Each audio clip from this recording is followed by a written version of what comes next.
The other issue overnight is about landlords being responsible for their tenants' water bills. This emerged in a tweet from Irish Water yesterday. It is probably in their literature that they send out through the post to landlords. But it's not the case for other utilities, the electricity, the gas, pipe television or whatever they're doing. So why should Irish Water be different? Yeah, this is one of the difficulties that TDs and all parties are expressing with Irish Water, that something comes up which surprises people even within the system and they don't know about it in advance, and that's one of the items now that needs clarification. I mean, they seem to have clarified it, saying landlords are responsible, but you can see that the issue for landlords, I mean, you may get landlords individually then putting their own valves inside the house under lock and key so they can cut people off, that kind of thing. Yeah, more likely, what they're more likely to do, which is an issue as well, is simply pay the bill and raise the rent. Which is another unintended consequence of all of this. So I think this piece needs clarification. So what do you want Irish Water to do? We want full information.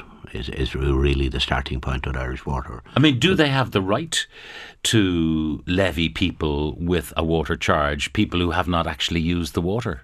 Well, if they don't connect the two issues, they probably have the right to raise rents, which is, I think, where... No, but I mean, Irish Water themselves, do they have the right to say, I know, Michael Noonan, you didn't use that water, your tenant did, but we're going to charge you? Yeah, well, what they don't have the right to do is cut off people. People need a water supply.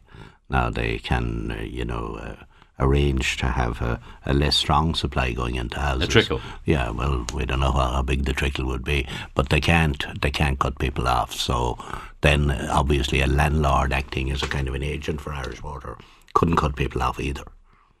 So, but it's a space that needs more information. Mm-hmm. I only came across it this morning, like yourself. The idea, though, that the government hobbled Irish Water in its initial construction by saying Irish Water did put in a request for a standing charge. Now, a standing charge exists, I think, in most other jurisdictions, the idea being that even if you don't use a drop of water, we have to put the infrastructure in place. We've got to connect a pipe up to your house. We've got to connect a sewer up to your house. Therefore, that involves a cost. And even if you don't use the water yourself, when you sell your house, the purchaser wants to have a water supply and a sewage disposal supply. So a standing charge is a reasonable thing to do. The government set its face against that. Yeah, I mean, we didn't want people paying a standing charge for nothing. But it's not for nothing in the sense that the infrastructure is there, and even if they shower and work, if the infrastructure wasn't there, they wouldn't be able to shower and work. Do you know what I mean? I think that the objections to the standing charges that ESB and telephone companies have, if they were introducing them for the first time, I mean, people are willing to pay for services by and large, but they're not prepared to pay for add-ons. But the difficulty with Irish Water was that we've come through a period where the state had very little resources. We wanted to move Irish Water from local authorities with all the leaks and the disrepair in pipes and the waste of a scarce resource onto a commercial company. And we wanted the commercial company not to be on the books of the state. And it's the arrangements made to keep Irish Water off balance sheet that have caused a lot of the difficulty. What's coming in water charges is proportionately quite small. But if it all went back on balance sheet, there'd be another 550 million on balance sheet, and to put about $1 billion onto the debt, because now that it's off balance sheet, Irish Water can borrow as a commercial entity. And we want to put in treatment works all over the country where there's bad water, and there's a lot of bad water. We want Irish Water to start immediately in relaying pipelines where there's huge waste of such a scarce resource.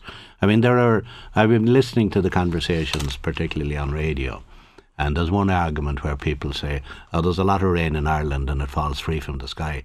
Why do we have to treat it? You put it falling free from the sky into a barrel in the backyard and it'll be green within 10 days. You have to treat water. That's where the cost is. And then you have to deliver it to households. So there's a big charge. It's costing the taxpayers already about $1.5 billion.